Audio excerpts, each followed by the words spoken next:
ရင်တော့လူနာကြတော့သူကကြတော့ဒီအသေးနဲ့ပတ်သက်တဲ့ယောဂသူ့မှာအခန့်တော့ရှိတယ်ရှင်သူ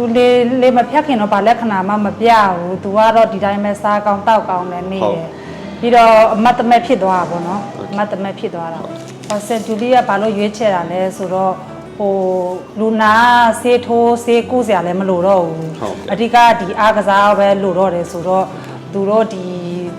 ဟိုအကြံပေးတဲ့လူတွေကတော့ဒီဆန်ဂျူလီကိုရွေးချယ်သွားကြည့်ပေါ့နော်သွားကြည့်ဆိုတော့ကျမလာကြည့်တာလာကြည့်ပြီးတော့အနောက်ကဟိုအမ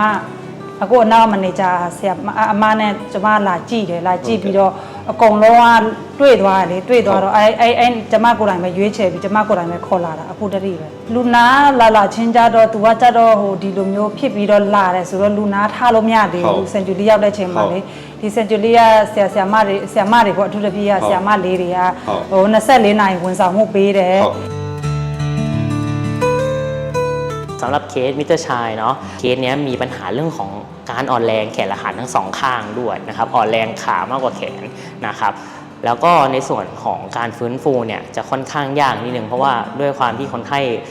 มาด้วยของอาการติดเตียงเนาะก็เลยทำให้ต้องเริ่มตั้งแต่แรกเลยเรื่องของการออกกำลังกายนะครับและเรื่องของการปรับหัวเตียงในส่วนของกายภาพนะครับพอเราปรับหัวเตียงได้อะความดันคงที่ไม่ได้มีปัญหาในเรื่องของสัญญาณชีพต่างๆเรื่องเวนทัลไซน์ต่างๆเนี่ยพวกพี่ก็จะพาในเรื่องของฝึกนั่งข้างเตียงเป็นหลักนะครับว่านั่งทรงตัวถ่ายน้ำหนักไปทิศทางต่างๆเป็นยังไงเนาะถ้าถ่ายน้ำหนักไปทิศทางต่างๆได้ดีขึ้นนะครับนั่งทรงตัวได้เองมากขึ้นก็ปรับพา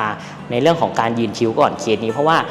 ช่วงแรกครับคนไข้มีเรื่องของอาการที่เหนื่อยด้วยคราวนี้พอด้วยความที่คนไข้มีเรื่องของอาการเหนื่อยด้วยเนี่ยเราต้องมีเรื่องของการเช็คเรื่องของ Vital Sign เป็นหลักนะครับ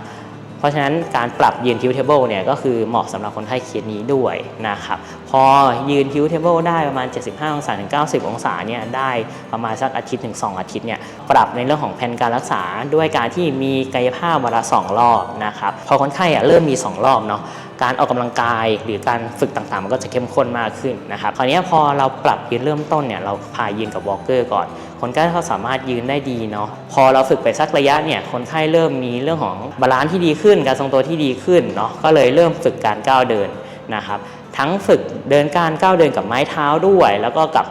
เรื่องของการจับมือญาติด้วยเนาะในส่วนของตรงนี้นะครับแล้วก็ของคนไข้จะมีเรื่องของโปรแกรม Space Walk ด้วยนะครับก็เป็นเรื่องของเครื่องพยุงนะครับทำให้คนไข้มีเรื่องของการโฟกัสที่ก้าวเดินมากขึ้นเนาะการก้าวเดินของคนไข้ก็ดีขึ้นตามลำดับเพราะในช่วงแรกคนไข้เดินขาค่อนข้างที่จะล่าแล้วยกขาไม่ค่อยพ้นพื้นเท่าไหร่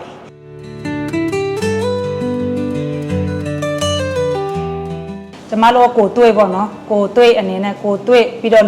လူလဲလာကူတဲ့အနေနဲ့အားလုံးတော့ဖိတ်ခေါ်ပေါ့နော်ကိုမြန်မာနိုင်ငံသားအထူးပြပေါ့နော်မြန်မာနိုင်ငံသားကိုဒီလိုလာစေချင်တယ်ဒီလိုမျိုးယောဂဖြစ်တဲ့အားလုံးလက်မနေ